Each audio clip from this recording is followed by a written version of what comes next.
only Jim Cullison from theaverageguy.tv. Jim, how's it going, buddy? Greetings, Dave. Happy Saturday morning to you. Happy May the 4th be with you weekend and a Cinco de Mayo on Monday. Like, this is wow. Party weekend. Here we go. Yeah, big time. I get the feeling a lot of people are going to get hammered somewhere in the next 72 hours. Yeah. Yeah, it's wild because growing up in Akron, Ohio, in fact, at one point I had a job where I worked in Kent, Ohio. May the 4th means something completely different in Kent, Ohio. Oh, yeah, yes, it does. Yes, it does. And I'm sure there's a bunch of hippies like, hey, never again. Because I remember when I worked in Kent, they still do protests every year. But the problem is it's like, 12 people and they're all in their 70s garb, I always love the fact that they're shouting some sort of slogan that you can't understand.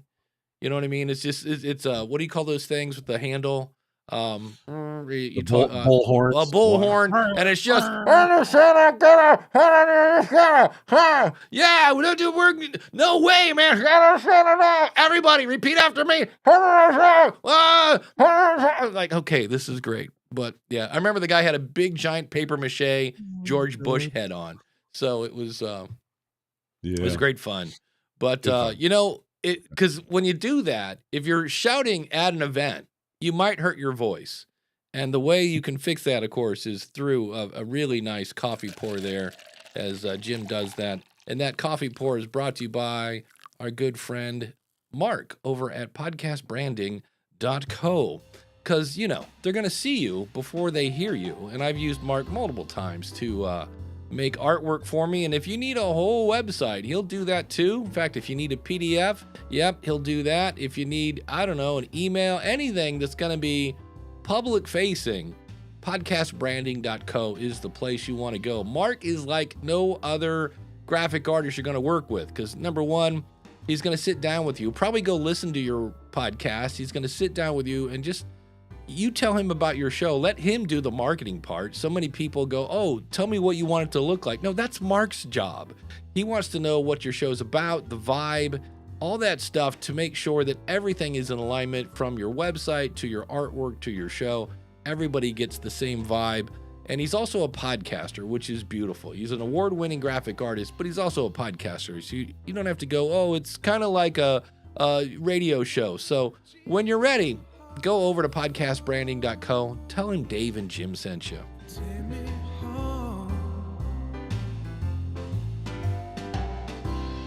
And of course, a big thanks to our good friend Dan Lefebvre over there, based on a true story podcast.com. This week, I've been waiting for this one, Die Hard. Is it a Christmas movie or is it not? They answer that question, but you'll have to listen to it. Based on a true story podcast.com, Bruce Willis, Die Hard. Best Christmas movie ever. Yippee-ki-yay. Yeah, exactly. Dan, thanks for your sponsorship. I ended up, I think, buying that on Amazon because it wasn't streaming anywhere. So, and I went last night and saw Thunderbolts.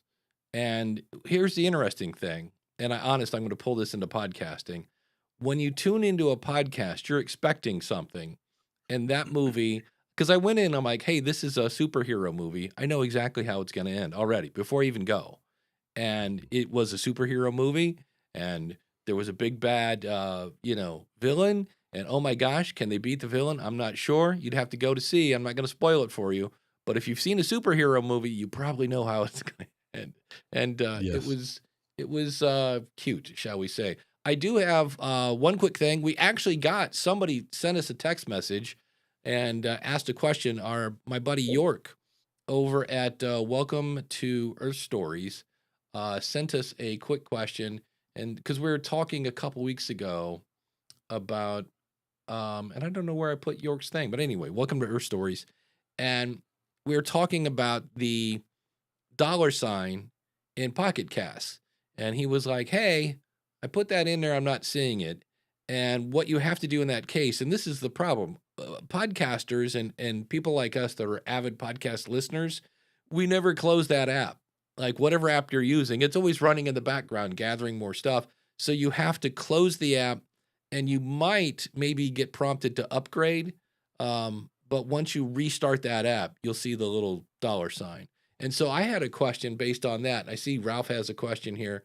That is, if you had, like, if I wanted somebody to, send a tip or whatever you want to call it, what would be your preferred? Like, if I send you a PayPal link, is there part of you that goes, ugh, PayPal? Or would it be better if it was, some sort of credit? Like, Captivate has a cool thing that ties into just credit cards. Do you like, what's the most, then there's Buy Me a Coffee. Do you have is there a preference? Is this one of those things that we're all going to like obsess over now and go, wait, I could get 0.007% more if I use PayPal? Because it used to be PayPal. Everybody was like, just send me a PayPal link. And now it's Venmo, and there's only, maybe, I guess if you wanted to, you could make a page. And the other thing I thought about this, we should make sure whatever page, whatever service we're using looks really good on mobile. Because if you think about it, that's going to show up on your phone. It'll show up on their web version as well. But I was like, you want to make sure whatever you're using looks good on a phone. And I was like, I don't know. Because first I was like, I'll just use PayPal. And then I was like, you know what? Captivate has a built-in like tip thingy. And I was like, okay. Buzzsprout likewise has a support the show link, which is what we have. Currently the show's on Buzzsprout. I was like, do you think it matters? No, I think it should be available to take them all. If it, Yeah. you should go with what people want to use if you can, right? That's not in all cases, right? But I think if you can have them all available in some way, if somebody wants to donate to you and they want to do it via PayPal, make sure you can do it that way. If it's Venmo, I love Venmo. Like that's our family transactional system, right? I mean, that's how we move money around to the kids and stuff like that, and they give it back. Not as much as we give them, but they do give it back sometimes. So, but yeah, I think it's, I had a situation, Dave, where somebody wanted me to do is it Supercast? Is that another one that they have a payment system? And yep. I fought it because I was like, even though I said you should be everywhere, it was one person, and I was like, I don't want to set up another thing I have to check just for one person.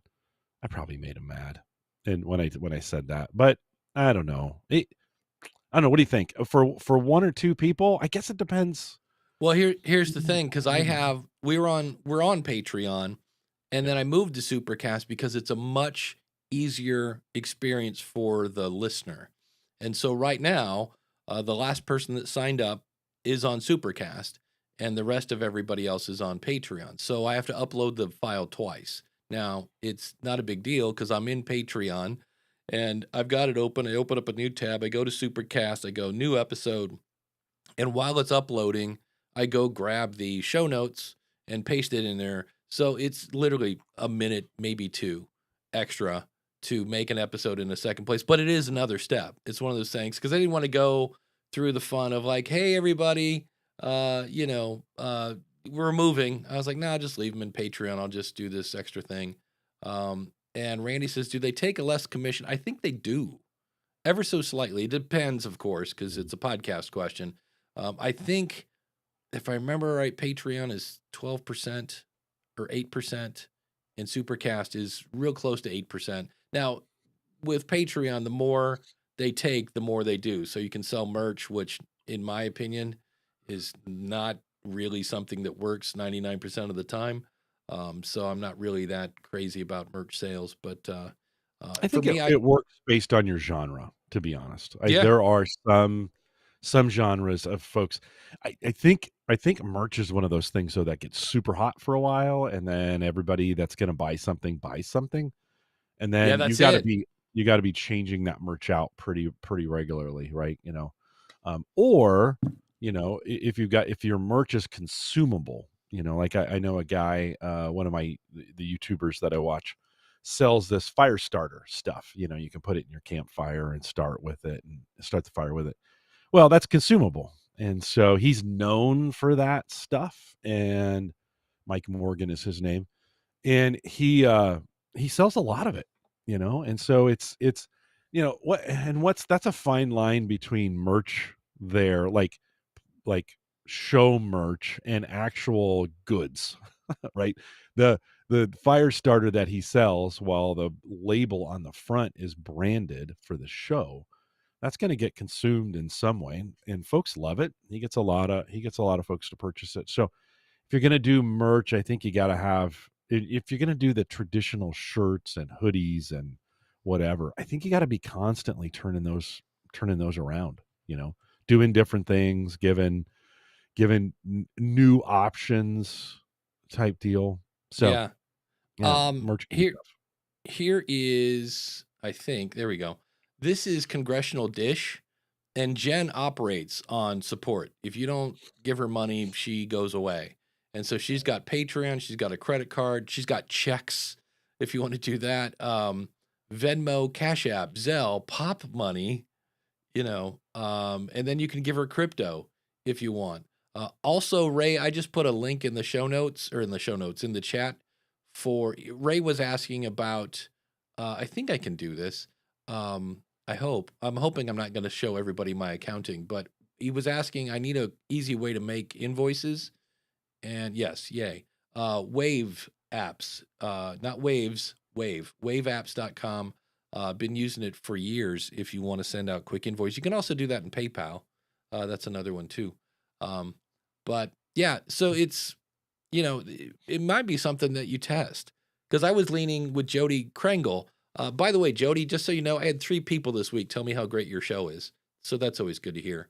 But the I kind of was leaning towards Buy Me a Coffee, but I also went to my Buy Me a Coffee, because the fun thing about Buy Me a Coffee is you can, like, hey, buy me a coffee. They're $5, but you can also say, or a membership, or a T-shirt, and I went, you know what? Let's just make this a place to buy me a coffee. That's like, let's just do that. Let's not go too crazy.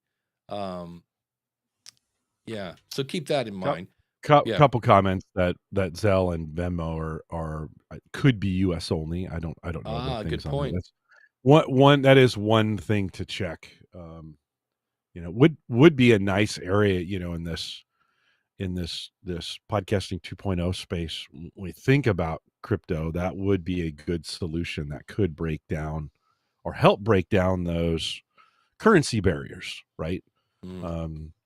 That's kind of what I mean. That for the longest time in early crypto, that was one of their main selling points was like internet. It you can kind of skip the international currency issues and all the fees and things associated with doing it that way. So that may be another spot when we think about, we spent a lot of time last week talking about podcast 2.0, so we probably won't dig it up again today. But when you think about solving a problem, when we think about currencies, that is a problem in a lot of ways. That's why some of these services are limited to specific countries. Yeah. Speaking of invoices now, it's fun just watching the chat room. They Like, are they are busy this they're morning. going crazy. Uh, Nicely done. but Ralph asked, is anybody using Thrivecart? I use Thrivecart for, yes, that thing that I do, Podcast Hot Seat. In fact, looking back, when I switched from Zenler to Heartbeat for my community and courses, I should have just implemented Thrivecart.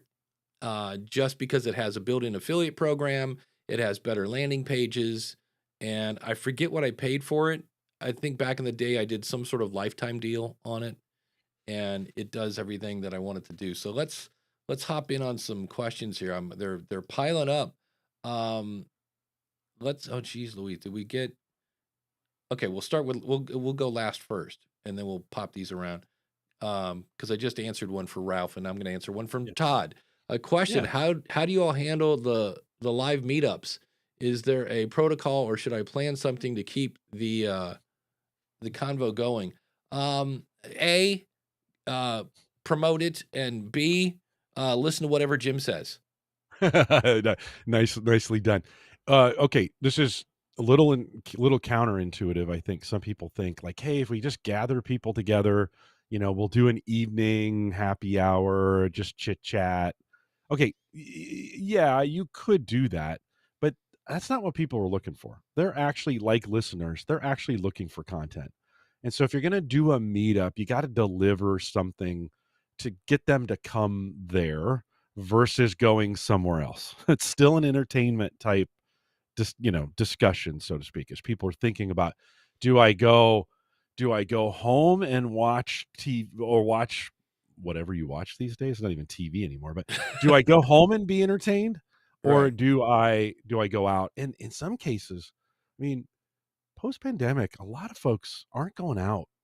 Like, Mm-mm. they're not making those decisions to just go out. They're like, oh, it's got to be kind of worth it. So all that being said, you got to have an agenda, and it needs to be solid. Like, you have to tell them exactly what they're coming for and what you're going to do, how it's going to work. So Yeah. just make sure you're it just to get together. It works. Getting together just for hey, let's just get together and chit chat. That works like once, maybe twice. If you're going to do long-term meetups, they've got to have a direction. They've got to have an agenda. That's the most important thing I learned. We've done hundreds of these things, and so you got to have a very solid agenda and make sure they understand. And then don't go too long. Like, set it for 60 minutes. If it goes longer, awesome. Stay later. If it doesn't, people need an out. Right? They Yeah. want to feel like, "Oh yeah, I could do this for an hour." They too will make that decision while they're there. Like, if you've set it for an hour, and if in an hour everybody's like, "Well, peace out." Right. Well, like, okay, that's maybe some feedback that it wasn't as engaging as it could have been. So be very specific with them on what you're going to do while they're there. Yeah, I know I'm awful at this. Um, I do the podcasters hangout, and it dawned on me that April came and went, and I didn't hold one, and nobody asked for one. I have a Facebook group that I do not check enough. It takes time to keep a community going. And I was driving, it dawned on me because it was, May, and I was like, oh man, I didn't even think about that's it, the podcasters happy hour. And I was like, I should probably just wave the white flag at this point and go, you know what? It's not a priority, and it's looked like it for the past year. It's just been, you know, 4 or 5 people, which is fine. Nothing wrong with a 4 or 5 people, but it was a lot of like, "Hey, it's gonna be like the hallway in at Podcast Movement." And it was fun. It wasn't like a waste of time, but for that to really get up to like around 10 people, it just needed more time. I tried to bring in outside people, and that was always for me, it's always last minute stuff. And I just have too much stuff on my plate. And I was like, I need to just wave the white flag and go, it's a great idea. I'd love to do it, but it just, that. And then I found out that's when I learned that SendFox, if you don't send email to your list on a regular basis, they throttle you. So now I'm like trying to tell people, hey, we're going to do this thing. And it went out to like, 20% of my list. And I was like, what? And they're like, well, yeah, you haven't emailed these people in 2 months. And I was like, yeah, but it's my list. And they've double opted in. I'm like, what the Mhm, heck? mhm, So mhm. yeah, that was not fun. Yeah. Um, here's They they can go ahead. be they can be very rewarding Oh yeah. experiences. And Yeah, it's worth the Todd Todd time. Todd says he's shy and introverted too. That doesn't matter whether you're an introvert or an extrovert on meetups. You can be introverted and still do meetups. Like, that shouldn't stop you. Just do it in your way, right? Do it the way that works best for you. It doesn't have to be shock and awe, flashbang, type stuff. You can do it that way. They're very rewarding when they work, Yeah, and when and you've put the time. But it's a 6 to 10 times the meeting. So if the meeting's going to be an hour, you're going to spend 6 to 10 hours planning it, right? So just kind of know, this isn't like, hey, send an email out, let's get together for an hour, and then they just show up. I mean, yeah, you get away with that once, then yeah. folks will stop coming if they don't think there's an agenda. Yeah, seeing Randy Black, which when I think about it, if anybody was gonna ask, it would have been Randy. And he said, "I posted in the group and asked." Yeah, but if Dave's not in the group every day like he should be, Yeah, yeah, that's, yeah, and I think yeah. I kinda thought, and maybe they are, but I thought the group would help promote it more, maybe, I don't know, and it's but Not again, their but job. here's the No, thing, yeah. promote what? A meh at best. You know, Right. like it was cool because I got to hang out with Randy and Kim Craggy would show up because it used to be the Akron Podcasters Group. And that was one that was great when I lived in Cleveland.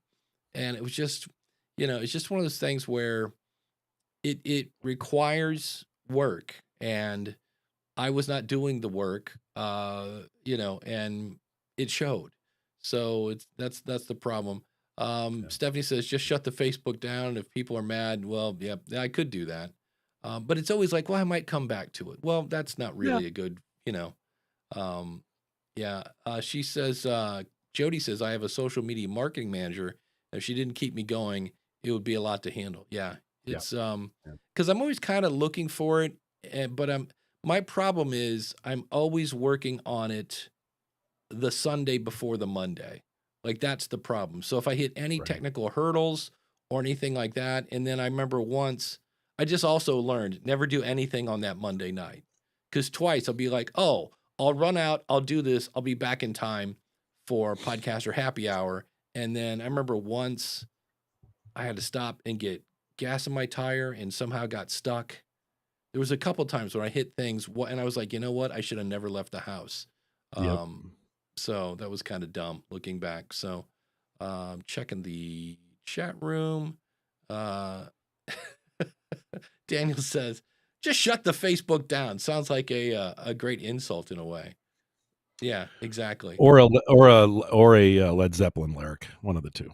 Something, yeah. That fit in there. Well, meanwhile, back at the questions, Ralph says, I have a question for the crew. Since I do a daily show, I've been sending out a daily mail blog about the show. Thoughts on that? Should I not send one daily or keep it? That's a good one. Good I would put it on the form. Click here to sign up for our daily reminder about the thing. And if they know it's daily, they can't say, man, you're emailing me too much. Yeah, That's how I let them choose.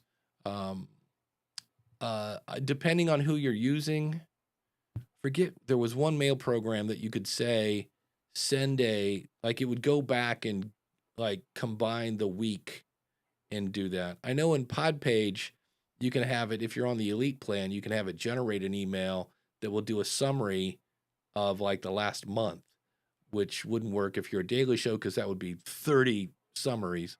And when in doubt, ask your audience, but I just know daily emails, I usually do not last long on that list unless everything is like amazing, where you're like, oh, wait, I can't wait for the next one. So yeah, Ray says, I'm tired just thinking about the daily show idea. Yeah, but it's short. So it's not quite, which I think would be the key to a daily show. Although Mark Roenick does, I think it's daily morning podcast chat. It's an hour-long live show that he does. And I'm like, that makes my brain hurt doing an hourly daily show. Just, and then Ralph says, is anyone using Thrivecart or Samcart? I'm doing an online sales. I'm getting ready to launch some tiny offers and just want to pick a platform. I use Thrivecart. Like I said, I bought it, I think a lifetime deal. They also have a thing, if you ever have courses that you can add to that.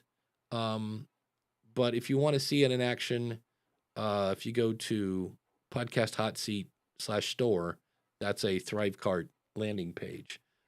So that's always fun. I did see a fun thing in Reddit today that I was like, So it says, let me show my screen. Here we go. Hi all, we're 5 or 6 episodes into our to-date audio-only podcast, Man versus Mind. So Jim, here's my question. If I said I'm doing a podcast called Man versus Mind, what do you think it's about? I have no idea. That was me. I was like, that's not a good name, in my opinion. My co-host and I are considering moving on to YouTube, but I'm conscious of the additional editing time and resources needed to do so. So he's conscious that, hey, there's going to be more editing and stuff, We record in the same incredibly small room, but want to have the ability to remote record. So I have a subscription to Riverside. Typically, it's really useful, except I found that there's not much freedom with the video editing function if I'm using a different audio source, such as Audition, because it can't accurately track who's speaking. So I'm kind of confused there because he says using a different audio source, Audition. And I'm like, but Audition is post. You know what I mean? You can record with Audition. They might be recording locally. Maybe that's what he means. He's recording locally into Audition and wants to use that. So multicam mode in Premiere Pro is an option, to which I go, okay, as soon as I hear multicam, I'm like, except it takes ages and means I'm using Premiere Pro to slice everything, audio included, together, rather than doing it in the much more efficient Audition workspace. Yeah, but Audition isn't video. Plus, it'll take 4.5 years to export a 45 to 60-minute video files at any decent quality. For context, I'm using a M1 MBP MacBook Pro for editing, so it's not exactly old, which leads me to my point. So think about all the stuff he just talked about. I want to do a video show. I want it 45 to 60 minutes.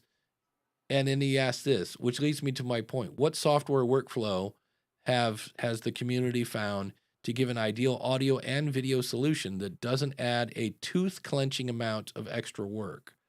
And so to me, it kind of sounded like, hey, I'm going to add all this extra stuff, but I don't want it to add any more time to the process. And so I told him, I said, well, hey, first things first, you know, you don't have to be video if you don't want to. I always throw that in there. Not that I'm anti-video, but I'm like, it doesn't have to be. And I said, it kind of sounds like you're saying I want to have a kid, but I don't really want to, you know, I don't have enough time to do the feeding and wiping and, you know, things like that. And he kind of got a little miffed at me. I don't think he appreciated my sarcasm or my analogy, and said, hey, I have 2 small children. I know how much time it takes. And I'm like, okay, I'm just letting you know. And so, you know, Chris says there's no need to also do Audition while recording. Record to the multicam, right? Edit it in your video program and then export the audio afterwards. There you go. And if you need more answers about video, castahead.net. Yeah, absolutely. I thought he kind of added some stuff in there too. He's making it a little too stuff. And then Jeff says, Descript is what works for me. Plus it has multicam. And yeah, that's what I told him. I said, hey, sorry, I didn't mean to offend you. You might want to try Descript because that's what I use. Now we just kind of do the talking head thing here on Saturday morning. But if I was doing multicam, I would probably go with Descript. I've also started doing Descript on the web instead of their program, because then I don't have to worry about it telling me 2 minutes into the project that, hey, there's a new version you should update. Yeah. So to me, when I heard kind of like, hey, I want to add all, because as soon as you say, oh, I'm going to start doing this, and your plate is full, the question then becomes, okay, what are you not doing anymore? Yeah. And for me, it's like one of the first things that went was watching live TV. Like the other day, oh, this is fun. I talked about this a couple weeks ago, that occasionally when I want to turn my brain off, I will watch Friends, the TV show, right? It's fun. It's cute. Jennifer Aniston, you know, great. But when they go to commercial, it seems like they go and they never come back. It was 5 minutes and it was 16 ads, 15 and 30 second. So that's why it feels like they're never come. But first of all, 5 minutes is a long time. And 16 ads where it's just like, and it was, you know, dog food and some sort of pharmaceutical. And then it was Target. And then it was another pharmaceutical. And then it was another pharmaceutical. And then it was another pharmaceutical. And I was like, I thought RFK was going to get pharmaceutical ads off TV. Maybe they're trying to get it in. They're trying to get all those ads Get this in. Hey, everybody, hurry up. Yes. Hurry up, get them in. But that was an interesting experiment. And then I was watching Conan O'Brien Needs a Friend because he had Bill Hader, who I love. He's the guy that does a lot of really great imitations. And he was on Saturday Night Live. If you've never seen Barry on HBO, it's a great show. And I'm a big Bill Hader fan. And so I was watching because it was a clip. And I hate this, but it works. Bill Hader was on, and the only thing that was on YouTube from Conan were these clips. And so I was like, okay. And the clip was 8 minutes and 26 seconds long. So it's basically one question from Conan to Bill. But it featured an ad. You want to guess how long the ad was in an 8 minute and 26-second clip? 2 minutes. 2 minutes. You're close, a minute and a half. Okay. And that made the YouTube video 26% ads. And I put on Facebook, I vote we rebrand the show to Conan O'Brien Needs Some Cash. I'm like, what the heck? And so I hate to wave the white flag and go, all right, they're just going to ruin podcasting. But there's a part of me that just goes, they're just going to ruin podcasting. They're going to turn it into radio where it's 30% ads, because if this is what's acceptable on YouTube, and that's what, I didn't watch the whole show. I need to sometime when I've got time, watch the whole show on Friends and see just how much of it is advertising. Because I know they do things where they overlap the outro of the previous episode. They put it in the bottom right-hand corner, so all the credits are down there while they're showing the intro of the next one. So they're actually overlapping the shows. That's how they get more ads in there. But it's just, it's kind of crazy that way. So I just hope we don't turn podcasting into 30%. That's what radio currently is, 30% ads. Because somebody said it was weird that Dave Ramsey did a keynote. It was really, really good. And he was talking about how people download 1 billion downloads. He's on markets all across the planet. And he said people download my podcast the first hour and they think it's weird because it's 38 minutes long, because the rest of it's ads. And I was like, oh, geez, Louise. So, yeah. Daniel was saying something about Riverside. I will say something. I got interviewed on a show, and I've been saying this for months, and I haven't done it yet. And before you know it, we're going to be halfway through the year. I need to go through Riverside University, and then we'll probably use it some week here. I want to play with it. But I got done with an interview, and it was probably 45 minutes. And I get done, and Riverside is like, hey, thank you so much. You can use Riverside too. Oh, by the way, here's a clip of the interview you just made. You should share it. And I'm like, oh, let's see how good this is. And I click play, and it was a really good clip. It was, I don't know how it figured out, but it was, a lot of times it starts too soon or it cuts it off before you make your point. This was like spot on. And I was like, that was pretty cool. And it was like, you can share this now. Now I didn't, but I was just surprised. And it wasn't, yes, they were pimping their stuff, but it wasn't like a giant, like super intrusive. It was just like, hey, did you have a good experience? If you want, here's what we do. And oh, by the way, here's a clip and blah, blah, blah. And I was like, all right. And that's when I was like, all right, I gotta go play with Riverside. I've been saying that for months, but it's a case where, I'm doing a live show. I don't want to figure it out as I'm doing the live show, even though that's technically what I end up, because there comes a time, even though I'll do a test show, that I do that. But what do you guys use at Gallup? If you do you do any interview? Well, yeah, you do all over the place. What do you guys? Oh, you're using StreamYard. StreamYard is our platform. Yeah, and it works well. I had my first real fail in a long time this week on StreamYard. Not their fault. That's interesting. Yeah, not their fault, but it was. Can you hear me, Jim? I can. Yeah, can you hear me? Wow, I lost your audio. And what's weird is when you talk, you're blinking. But the Roadcaster went weird. Okay, keep talking. Chat room. Are we? You guys seeing the same thing out there? Is it on my end? Is it on Dave's end? What are you guys seeing? It'll take a second for the audio to get there, so we'll give that a second to see as Dave is making the adjustment. Maybe something on his end. Chat room, let me know. Boy, the delay must be really long if it's taken this long for you guys to respond. Usually, are okay. All right, so I'll talk about the fail while Dave's trying to get that figured out. So, I had I had an interview guest out of Sydney, Australia, and she was using a PC, and it in pre-show it seemed just fine. I was getting, it was fine. She was a little jittery. That should have tipped me off at some moments with where the video would jitter for just a second, so it'd be good for a while, and then the video would go. And that should have tipped me off. And so as soon as I hit play, or as soon as I hit go live, if you're a StreamYard user, and we have local recordings enabled. And I hadn't had somebody with the laptop she was using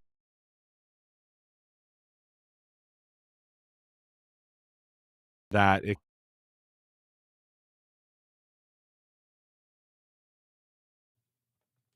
as you couldn't see it in the pre, and we did a 30-minute pre-show.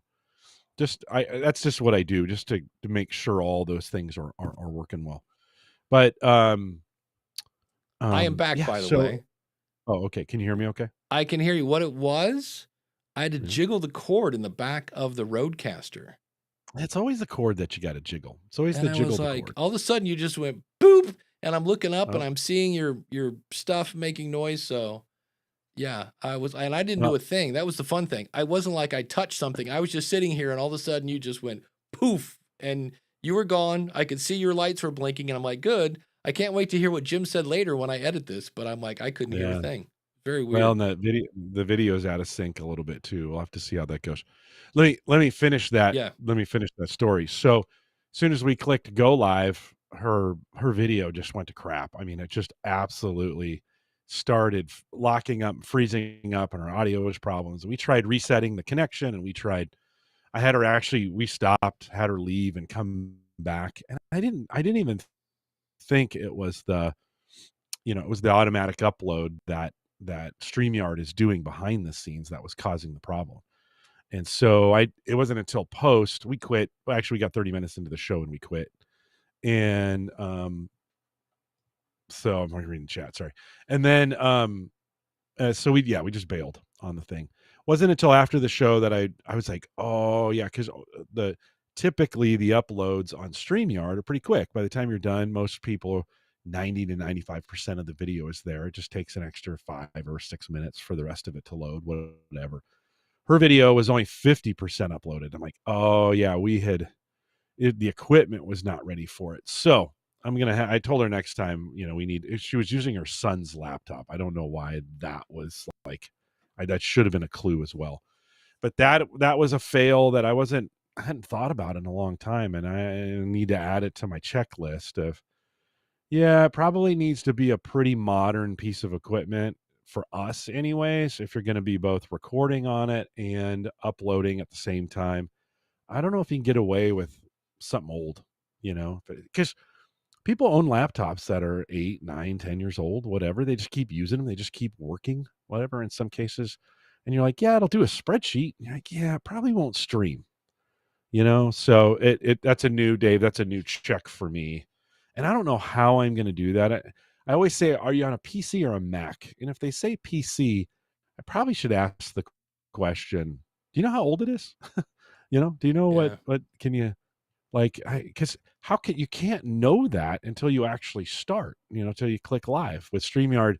There's no way to test that. I guess you could do a separate call. You could do a separate test call where you hit the recording button and give that a try. That seems a little too much checking for me to do all those things. But yeah, it's gonna require some additional checking. And No, I want video streaming. That's the whole purpose. yeah. But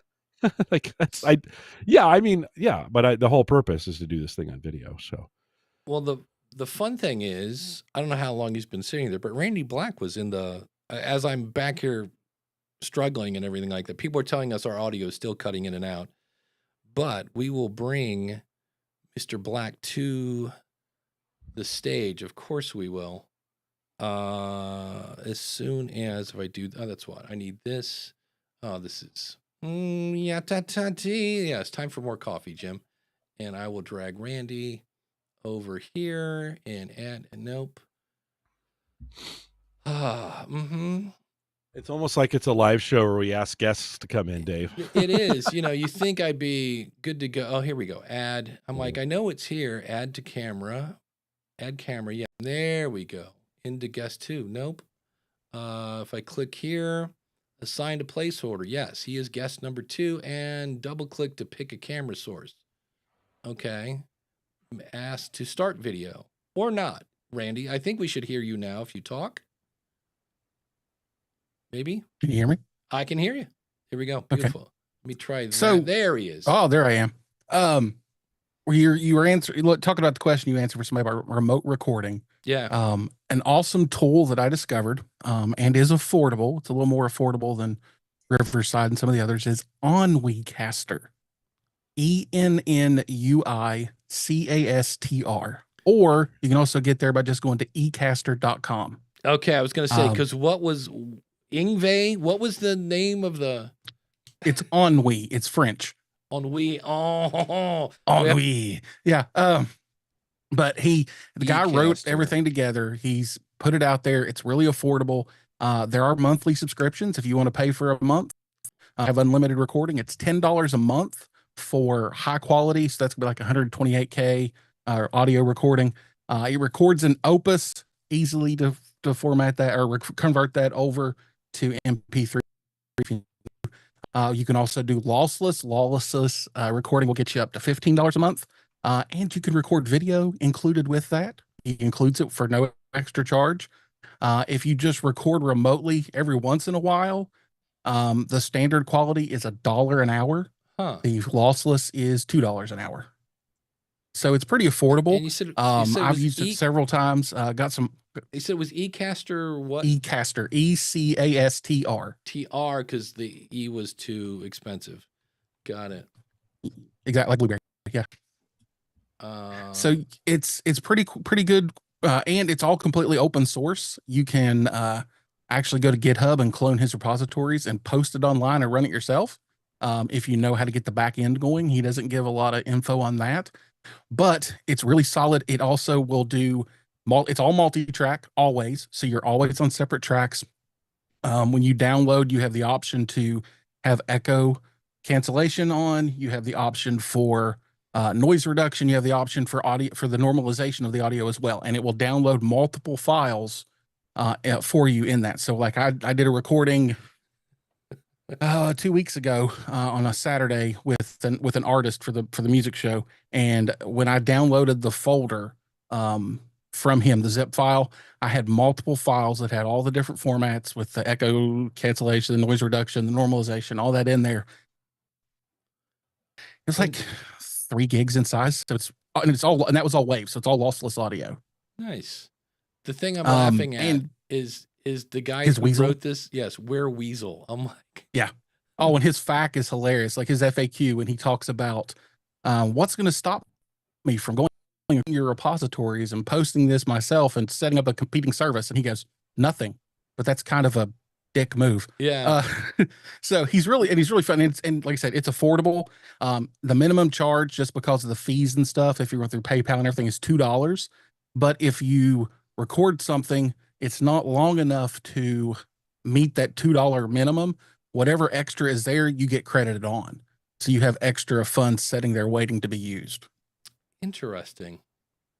And it sounds great. If you like the audio I've gotten from it, I've had to do minimal processing, anything to it, other than like I run the whole show through Auphonic. So Auphonic does a little bit of stuff, right. But when I look at the output from Auphonic, it hasn't touched those files very much at all. So it's pretty good, and it's pretty affordable. Yeah. And as we have demonstrated today, always have a second thing recording, which I did until I had to turn it off to start dying to know. Yeah. Did you? There, I see where I'm like, I'm still getting notifications about email, and I'm like, I could have sworn I closed that. But anyway, hence why there's a picture of some sort of rodent on the front page. It's a weasel. Because I'm like, going, why is there an otter looking at the window, and I'm like, oh, it's not an otter, it's a weasel. Well, it's a mascot for another product he had created and put out. So he's just kind of using the same thing with the same software name, company name. Interesting. So the question is, like, obviously right now, working great, but his brand is, I'm a dude in the basement that wrote software, and there's nothing wrong with the dude in the basement. Yeah. But you've got the interview of a lifetime coming up. Are you going to trust the dude in the basement? That's the tricky part. It hasn't failed me yet. Yeah, I'm going to say, it's like, well, if it ain't broke, but that's... I will say this. I am currently beta testing something for Rode that I cannot disclose. Oh, neat. But it's going to make the Rodecaster awesome. Okay. Because I thought it wasn't bad as we speak, but so yeah. This is good. This is going to make a game changer with the Rodecaster. I mean, it's already great. Yeah. But what I'm testing with them, it's going to make it that much better. Huh, interesting. Very cool. I'm under NDA, so I can't disclose details. Right. All right. Well, Randy, where can we find your stuff? The easiest thing, head to randallblack.com. From there, there's links out to some podcasts. There's a bunch of blog posts and stuff I've done there. My favorite blog post I have up is that, because I'm not old, but I'm a curmudgeon, is that a YouTube show without an RSS feed is not a podcast. There we go. Excellent. All right, my friend. Thank you so much. Have a good day, guys. We'll see you. Take care. Fun toys. Speaking of fun toys, let me do this. I haven't plugged it in yet, but I got the new Zoom PodTrack P2.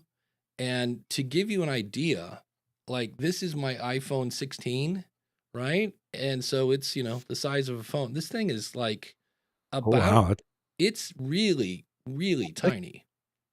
How thick and the other thing is, Chris Stone from castahead.net did a great review of these, and he posted it. It's probably on his YouTube channel.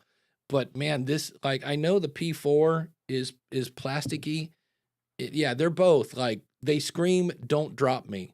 Like, whatever you do, don't drop this thing. And I wanted to play with it because Chris had, I wouldn't call it an old phone, but he had like a iPhone 14.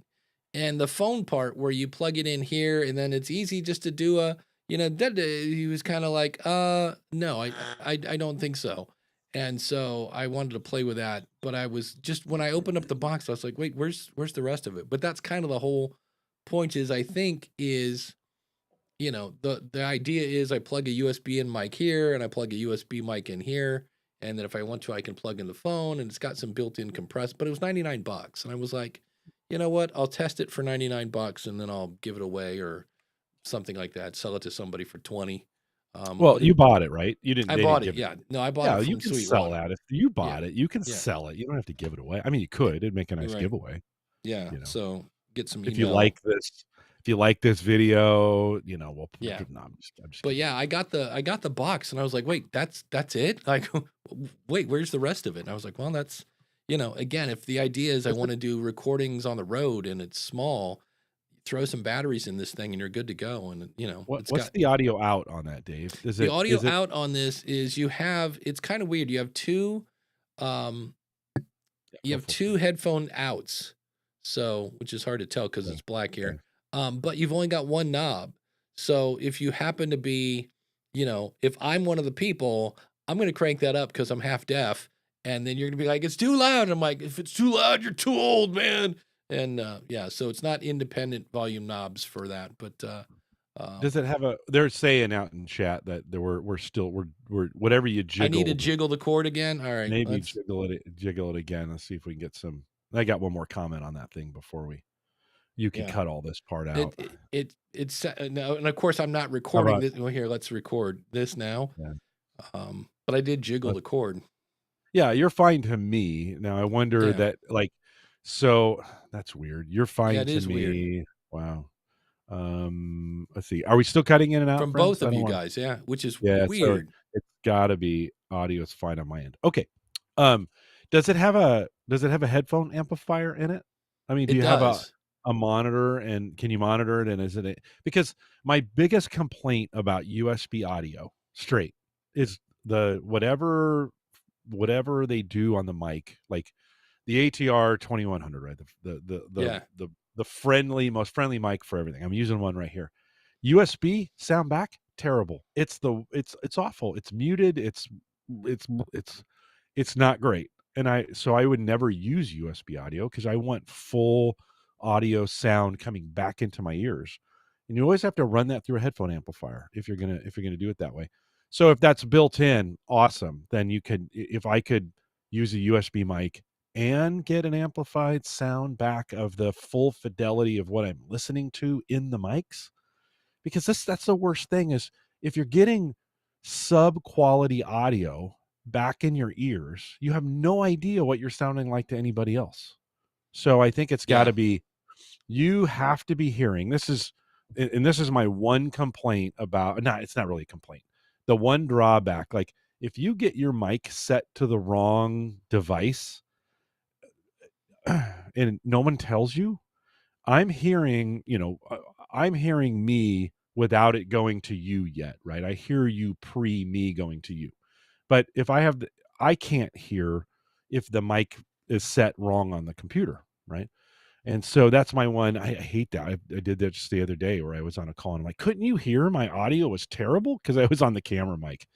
Like, oh yeah, no, we couldn't. And I'm like, what is wrong with your ears? Like, that's awful sound. They call me the audio Nazi at work. They're like, oh, you're always worried about our audio. Yeah, you have a couple different buttons here. You have a mute button for each mic. You have a tone button, which is kind of a bass boost, bass and treble boost, if I remember. Then you've got an AI noise reduction, which when I listened to Chris's video, you could kind of hear just the room noise, like maybe an air conditioner or something like that would be taken out. You can do that. I was not overly impressed with all of the effects that they added to. Like, it was okay, but it wasn't like, oh man, I'll always have that button on. And so you've got your headphone out. You've got a thing at the top for, in theory, you can plug your phone in and they will. Now, I don't know how you control the volume of the guy that you've connected to on the phone. Because here you've got two big buttons on the front, one for your mic and one for the mic over here, but there's no volume control for the phone. I guess that would be your phone. Like maybe the phone. The volume on your phone when I think about it. And then there's a pause button, which is nice in the event, I don't know, your audio quits working, and you have to jiggle the cord. But I was like, okay. So I will report back next week to see if I can get it to work with a phone. But there's a conversation going on in the chat room about Jody says, for all that is holy, wear headphones, earbuds, whatever, and turn echo cancellation off. You'll get much better audio quality. Yeah. So like there for a second, when I was jiggling the cord on this, Jim started to come out of the speaker on my Mac Mini. And I was like, oh, this is going to suck because now Jim, who like my Mac Mini is directly in front of me, which is about a foot from my microphone. So I was like, if I got to use that, Jim's going to be like, I'm hearing an echo. And I was like, so I don't know. I guess, Jim, we have to go back to our sign language classes to just, we'll start playing more charades, something. Baseball signs. Yeah.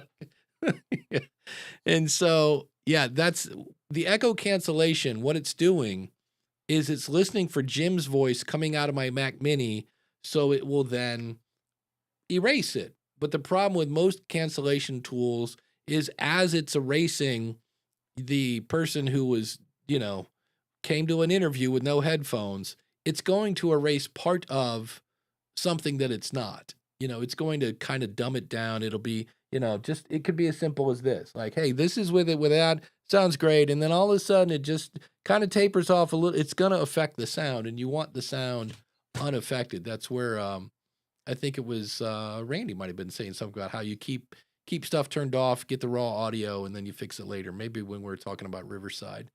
So yeah, he says she says, oh, it totally does, but at the expense of the audio quality. Yeah, it does clean things up, but it also takes out stuff it's not supposed to. It's a little aggressive. It's a little harsh. So you got to keep that going. Yeah, so it's one of those things you only have to worry about if you're doing an interview show. That's the advantage of doing a solo show. You know, you are in control of your audio. And I will say this, I still wear headphones though, because when you work for a company called Podpage, you better have headphones on, because when you go, hey, welcome to the Podpage, and you're like, if you don't have headphones on and you don't realize you're popping your mic, you're like, ah, crap, I got to record this again. So keep that in mind. But you know who doesn't need to worry about popping their peas? That's right, our awesome supporters, because they're smart and they support a show like us. You can be an awesome supporter by going to askthepodcastcoach.com/awesome. And the show is brought to you by the School of Podcasting. We've got courses. We've got unlimited coaching. I love it now. I have someone who lives in Thailand, and I have an app that I use that you basically, like, she sent me a thing this morning, and it was the introduction of her show, or description that she was going to put in Apple Podcast. And in it, she was already pimping her stuff and had a link to her website. And I go, Apple A doesn't really like it when the first thing you do when you get to their app is send them away. And B, I haven't hit play yet and you're already sending me stuff. And I was like, let's back off a little bit on the marketing until we get somebody to hit play. Then you hit them with your stuff. So unlimited coaching and an unbelievable community. So check it out, schoolofpodcasting.com. Use the coupon code COACH. We're running on Podpage. Hey, do you want to try Podpage? It's easy. Go to trypodpage.com. And if I can get my mouse to work, we're also using Ecamm to stream live today. You can find that at askthepodcastcoach.com/Ecamm. And of course, you can see all these in the show notes, by the way, including the one and only Jim Cullison from theaverageguy.tv. If you want to go check out Home Gadget Geeks, he's right over there. And it is time to find our supporter of the week, because I did this earlier and there it is. I'm like, where is it? It ran away.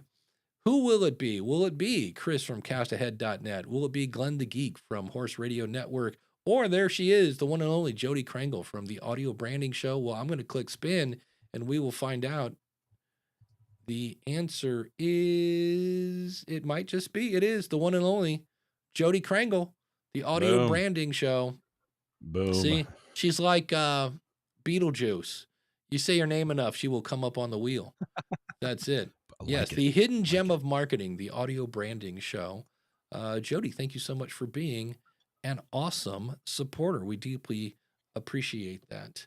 And if you want to be an awesome supporter, again, you can go over to askthepodcastcoach.com/awesome, because you might be sitting there thinking, hey, did this show save you some time? Did it save you money? Did it save you some headaches? Did it keep you educated? Did it, I don't know, entertain you maybe? Well, then go over to askthepodcastcoach.com/awesome. And you ever have one of those days, Jim, just technology wise? Because as I'm doing this, I shut off like everything, I swear. And I'm like, I just heard somebody ping me on Facebook. Why? Because I have Facebook open on the other computer. And I'm like, everybody should know I'm in a show right now. Why are you talking to me on Facebook? But that's always the joys of live. You think you got everything, all your T's dotted and your I's crossed and all that fun stuff. I wanted to, do we want to go here? This is one of those, we'll go here. There is it's one of those. Here we go. Are you sure? Here's the fun thing. Well, because all right. So here's an email I got from Shreya Sharma. And it's interesting, and it's only because I've heard about this woman before. It's a show called Proxy. I am not throwing shade, but let's just use this show. If I said, hey, do you want a feed drop with this show? Not everybody's going to go, yeah, my audience isn't into like podcasting. Like they like to listen to podcasts, but they don't really care how to make one, And so this person who used to be on a big network, she was on NPR, and she got let go of NPR. And I remember because she did an episode and I felt bad because she was crying, think about it. That's maybe her dream, because her title is, she's an emotional investigative journalist. And I'm like, well, that's different. And it shows because when she got let go from NPR, she was very sad and cried a lot on her show. And I felt bad. But what was interesting is she's saying she got to be an independent podcaster. And so in this interview, she says, well, in your time of being an independent creator, especially after having worked with a bigger network for so long, what was the most challenging shift? And she said, besides not having money, I'd say having to learn how to do a bunch of jobs that used to be filled by NPR colleagues. Suddenly, I became a podcast marketer, a publicist, a newsletter writer, a social media producer, a manager, a fundraiser, on and on. And what is a pixel? Can someone tell me what a pixel is? And now that she's part of Radiotopia, she's got her team back. And there was a part of me that kind of was like, yeah, like, welcome to being an independent podcaster. And so later she came down and she has all these great guests, and she was kind of not complaining, but she would like to see feed drops come back into play because she deals a lot with mental health and all. And I was like, okay, so why aren't people willing to put why wouldn't you do a feed drop with this person? Well, Jim, what are the things you never talk about on a podcast that we're not going to talk about, but you are going to part out that maybe this is why people aren't wanting to do a feed drop with this person? So what are the fun things you never talk about? Well, politics and religion are the first two that come up, right? And then the one that makes everybody crazy, dealing with naughty bits. Right. So any kind of sexual stuff. Yeah, that can. Yeah. So I'm like, okay, so Yeah. in the interview here, it's like, I really like this kind of this one episode she did, and I looked at it, and the title was Bisexual Wife Guy. Now, this could be just about a guy. Don't know, but just the fact that it has the word bisexual, I was like, oh, in my book, that's typically one of those things that can trigger people. And so I just thought it was kind of odd in a way, that she was wondering why people may not want to, because to me, that's a things that might trigger people into, I don't want that on my show. I'm not saying that's right or wrong. I'm just saying, just like religion and politics, when you start talking sexuality, some people will go crazy. The other thing I thought was interesting is she said, did you invest any money on marketing your podcast, and how did it turn out? How much do you think this person who used to work for NPR invested into her podcast? Because I found this, I was like, dang. It's dang money, Jim. What would you say dang money is? A couple $1,000 maybe. Yeah. She said, so far, I've spent $1,500 on newsletter ads. Too early to tell if they're working, and $250 on Instagram ads. Pretty sure they did very little. Then there's $3,000 I spent on this layoff music video, which I don't know what that is. I failed miserably as a publicity stunt, the layoff trilogy, but succeeded as a grief ritual. So she's probably talking about that part where she was talking. It's a big deal when you get laid off from NPR. And so I just thought, when I was looking, I'm like, well, why, if she's, I'm thinking she used to be on NPR, so her show probably isn't bad, but it's probably NPR style. And I'm like, well, why wouldn't people want to share this? And when that was the episode they put, I was like, again, not saying it's bad, not saying it's wrong, just saying that's a triggering. When you start talking sexuality, some people get really triggered, and maybe that could be part of it. And so lots of good. I mean, there's lots of reasons. Like, it doesn't even have to be the topic, right? I mean, so yeah, keep that in mind. Let's go down to, here's something that, good content. If you want people to share your content, it has to be good. So this is an example where I listened to David Hooper's big podcast. In fact, thank you, Dave. I need to shout him out on the School of Podcasting, because he spent about 3 minutes saying Dave Jackson from the School of Podcasting. Dave Jackson from the School of Podcasting. And so I went to, if you ever listen to Dave's show, he does something really, like, it's beat into you, but it works. And that is he'll talk about something because he's really just recapping his newsletter. And so he said, hey, I got a thing of 100 prompts for creators. And so I was like, okay. I went over, I checked it out, and it was pretty funny because one of them was you basically said, write a funny post, write a, well, here, let's just see what it is. But it was, number one, if you go to this post, and I'll put a link in the show notes, but it is how to, basically AI prompts for, like, there's 100 of these. So kiss your Saturday afternoon goodbye. But there was one on here that said, write a funny post.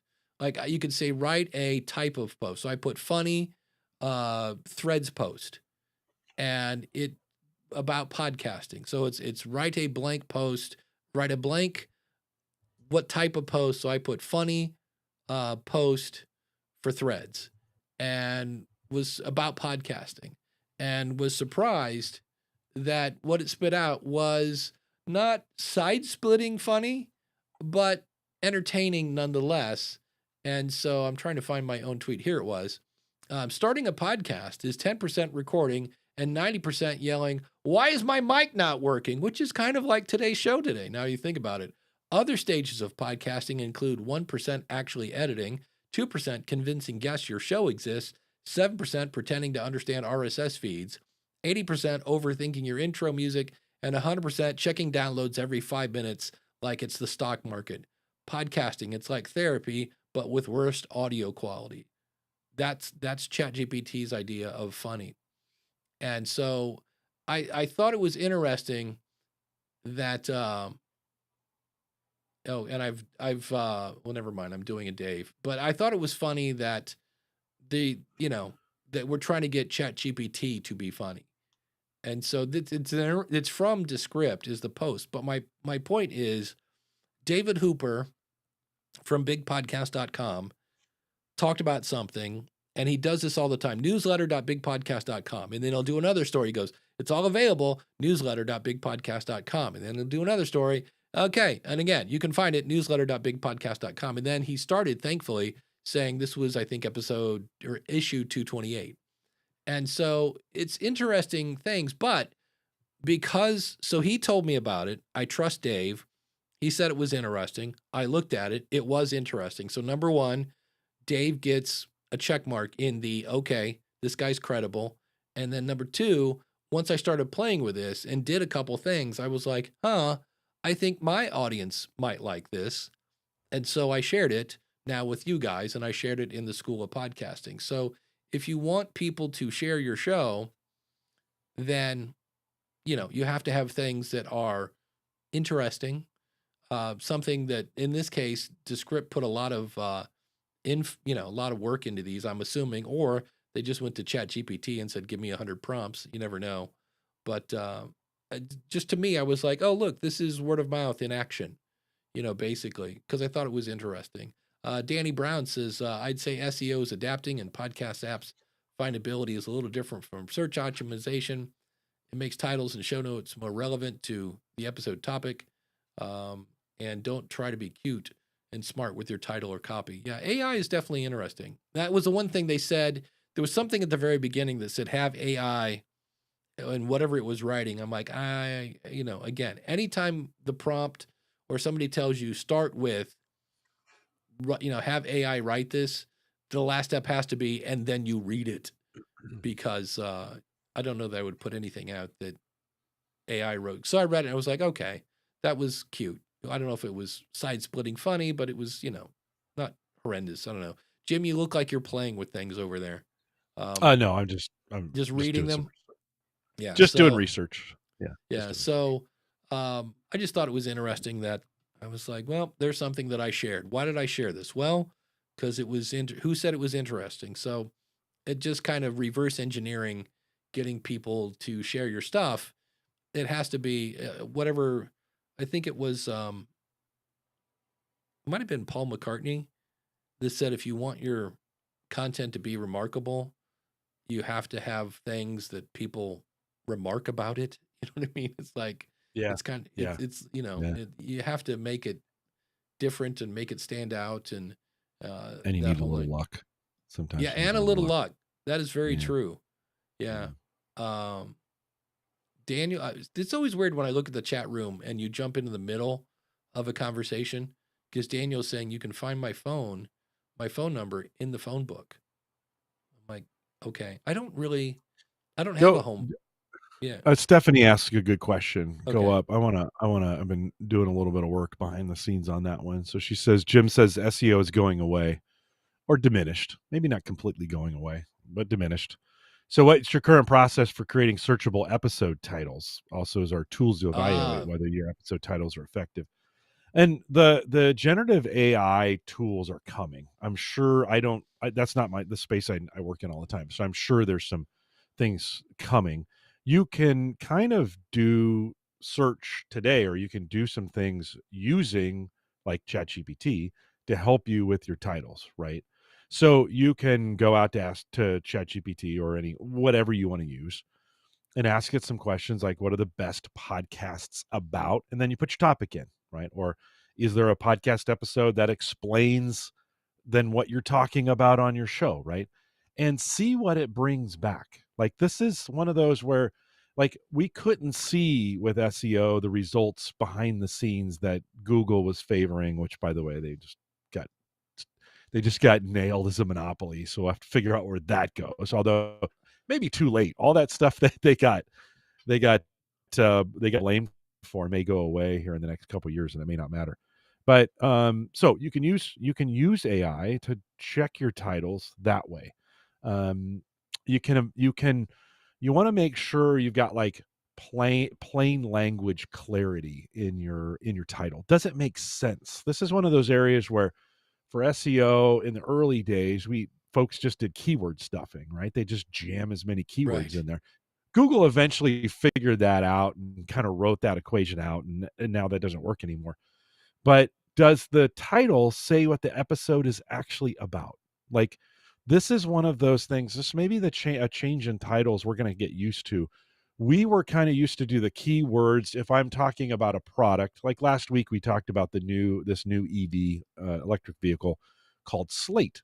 Nobody's ever heard of that before. I want to make sure I get the word Slate in my title. But if I just put it in the title, that's not good enough. Like, I'm going to need some descriptors because that slate, that word could also be a roofing tile, right? So you kind of need to, I need to add the word EV, and what did we do about it? Like, generative AI is much more interested in the answer than it is the question, so to speak, or the keywords that's in there. So it gave some examples for me, like in the Clifton Strengths space. A good title might be using Clifton Strengths to lead remote teams effectively, right? Or how AI is reshaping podcast editing in 2025. Those were two suggestions it gave me, as opposed to, Dave, episode 142, leveling up again, right? This goes back to your podcast title that you were talking about, the name of your podcast. The mind versus, what was it? Mind versus matter, or mind versus men, or men versus man, whatever. Yeah, that doesn't say anything, right? Or the magic of strengths with Mike. Like, okay, that again, too generic. It wants you to be, it really wants you to be more specific. And then you can just kind of ask it, I am thinking of using this title. What do you think? Right. And get some feedback from it. Let it know. The last thing I would say is then search for whatever title you're going to do. Go out and search on that and see what it thinks on that topic. And if your podcast is not being found in generative or in AI based on your topics or titles or whatever, you got some work to do, right? You got some work to do. Now, you have to be careful with this, because if you've been tuning the AI in the background, some of these AI services now are allowing you to put your own things about you in there, so it kind of knows you and it kind of knows how to search for you, and it's learning some things about you. This is where we don't really truly have an AI incognito mode yet. You might need to log out of your AI service and do it with a none, with an account that doesn't know you or come Yeah. in blind, so to speak. So Have those are have you some ways. Yeah. have you done the weird thing in ChatGPT where you ask it, "What do you remember about me?" Yeah. Yeah. Yeah, That's I kind of have. spooky. Yeah. Well, Um, ChatGPT you can load a whole bunch of stuff in there now. yeah. And then I was using, this is crazy, Facebook. I hadn't used Facebook's AI yet. And so Mm, if you're on facebook.com, you can go over, left-hand column and go to their AI. They'll they you can tell it, like, you can do some things and then just tell it, remember this. And listen, all the services, these things are going so fast, it's hard to keep up with them all. So I'm sure maybe Perplexity's doing that, maybe Gemini is doing that. But and they're changing all the time. But yeah, you just tell it, hey, remember that. Some of them in the early days of ChatGPT, you'd say remember that, and it would only remember it for a session. But then they added the ability to say remember that, and it writes it to a file where now it remembers it full time. So there's some things you can, which I find very, very helpful for AI. But in the interim, get comfortable with whatever service that you want to use. I'm not recommending any one of them. In fact, try them all, and make sure you're asking it questions about your topic and your episode. Does it know you? Once it does know you, by the way, and it remembers those things, that may influence some of the answers it has, and it may bring your podcast back because it's trying to impress you. So just be careful with that as well. It's a really good question. yeah. Chris is on fire here. He said, for my show titles, he created persona in Magi. I'll have a link to that in the show notes because I believe they have an affiliate program. Um, doggone it, I'm not reading fast enough. Which researches viral content trends, then uses Claude to generate 10 different titles appropriate for platforms. I Mhm. need that. I have a subscription to Magi. That's one of the things I'm like, I need to learn Magi, but the problem is Magi is a bunch of AI tools. You pay one fee and you get Chat GPT and all this other fun stuff. And I have yet to see if there's and I don't know how he would do it. Like, here's how you use Magi when it's really 10 different things. He says, by adding the basic, what is my audience going to resonate with? And what is this show about mentality to everything is key. AI likes to get cute. Don't get cute. Tell your audience what they get when they hit play. Yeah, I always say the title of your episode is a promise. And so there's nothing I hate more. Yahoo does this all the time. And don't ask me why I'm on Yahoo. I don't know, but I will go there and it'd be like, click here to see, somebody get eaten by a shark. And you go there, there's no video. And you're like, you said see, not read about. The other thing I noticed just going to my website at akronpodcast.com, everyone that was AI ends in an exclamation point. Who got put on leave? The shocking Akron superintendent drama unfolds! Exclamation, design Akron's future. Join us for a creative chat. Where I just said Akron superintendent drama. We paid this guy $200,000 to go away.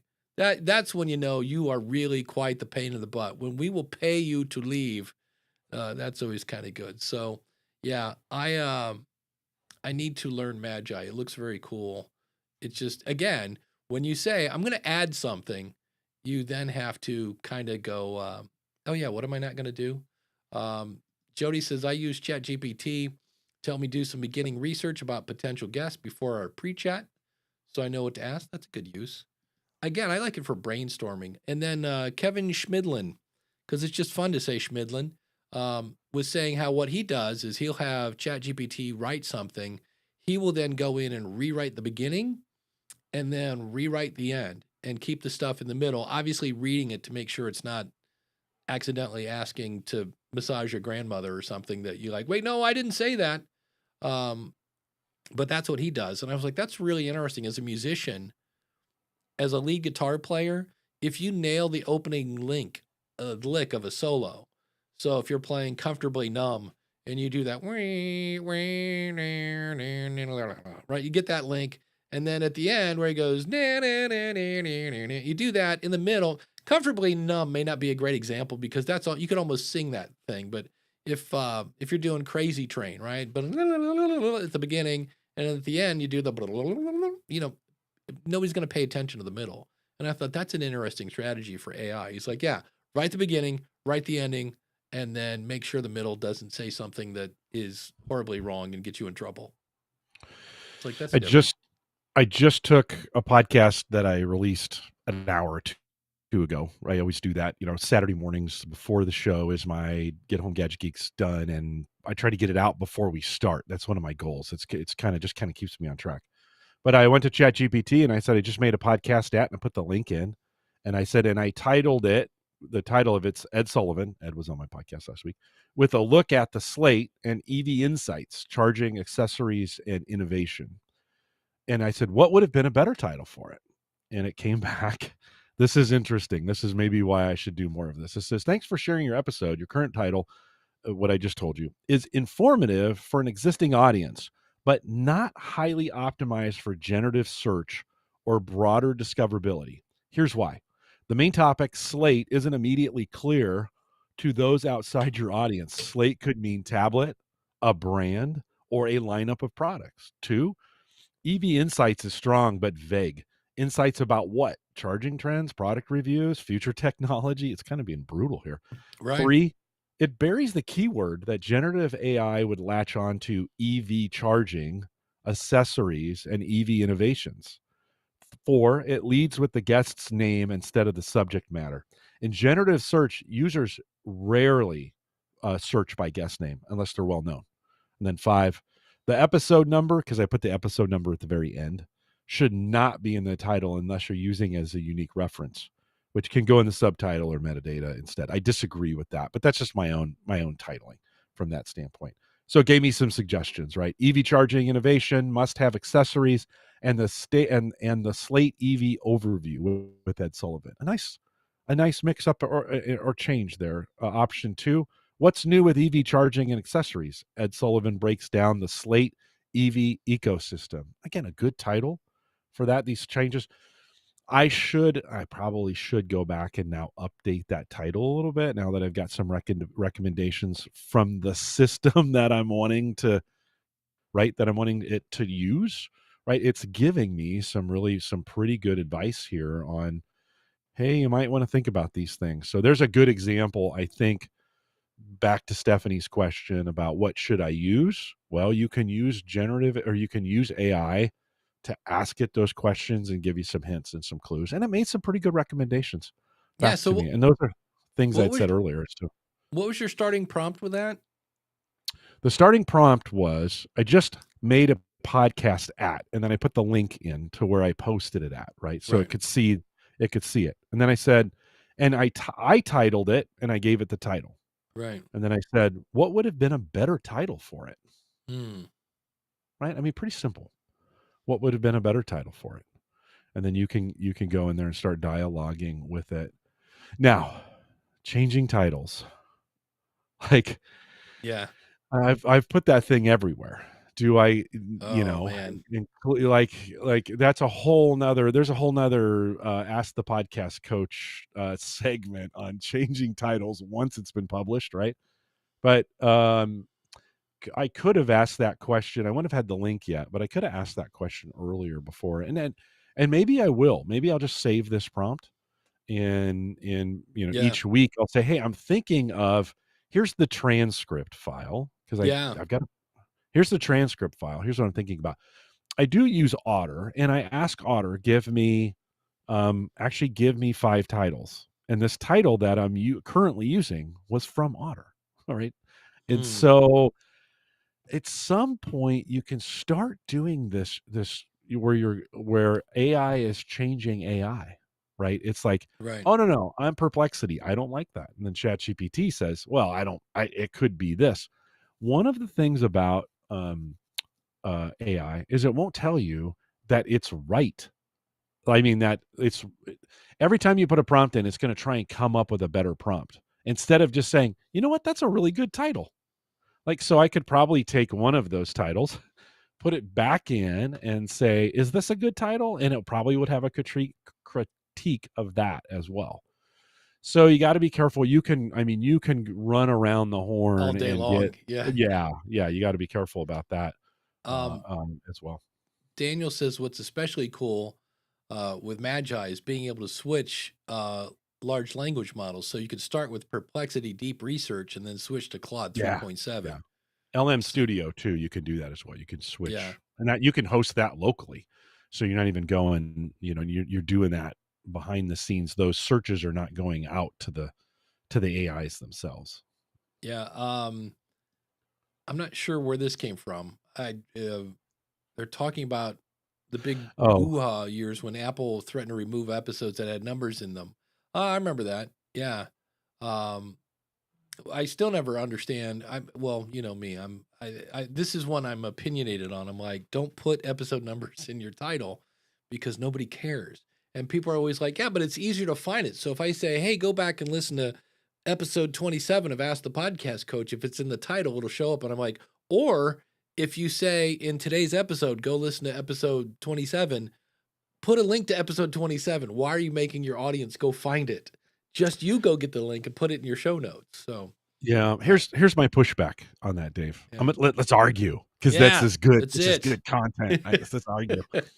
I had Erin on 2 weeks ago, Erin Lawrence on my show, and she shared her YouTube channel to my audience through Restream. Yeah. And so I got some folks who've never been to the show before. And when at the Nice. bottom of my background, I put the show number. We used to do that here, I think, maybe, or Yeah. Yeah. anyways, but I put the show number 6. This was 644. And one of the listeners goes, so you've done 643 episodes? Nice. And it was a little bit of social proof that I've been around a while, friends. Yeah. The chances are this isn't my 7th podcast, right? So that can be, I think it can be a little bit of social proof in the moment for someone to know what episode you're on. So I might disagree with you a little bit on that of not inclined. I put it at the very end.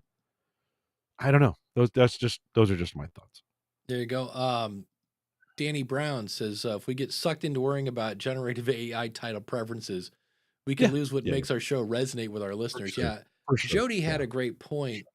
Where's the intersection between what you feel and like represents you well and what your audience likes? That's the tricky part.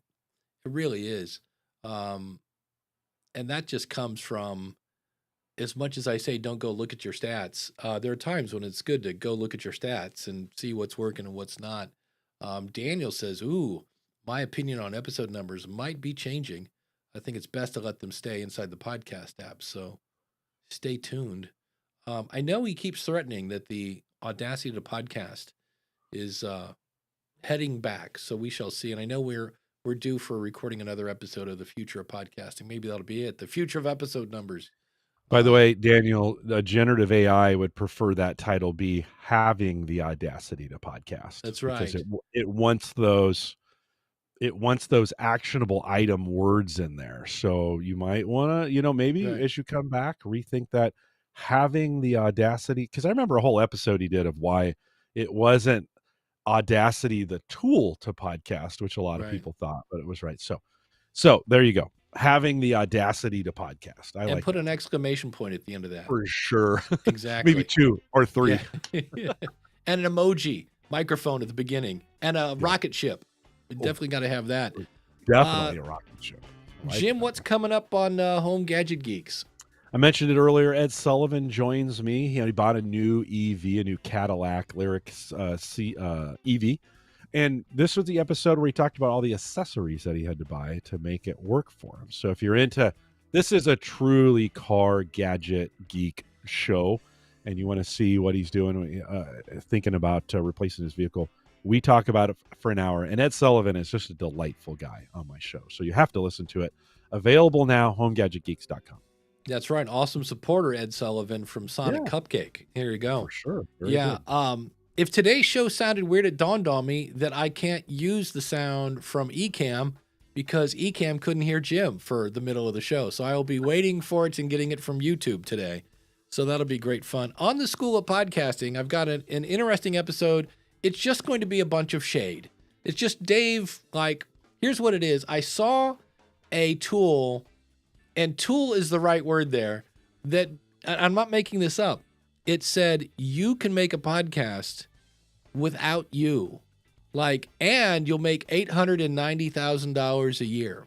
and I went, okay, we're going to do an episode on how to spot a podcast scam. So that's coming up on the School of Podcasting. And we'll see you next week with another episode of Ask the Podcast Coach.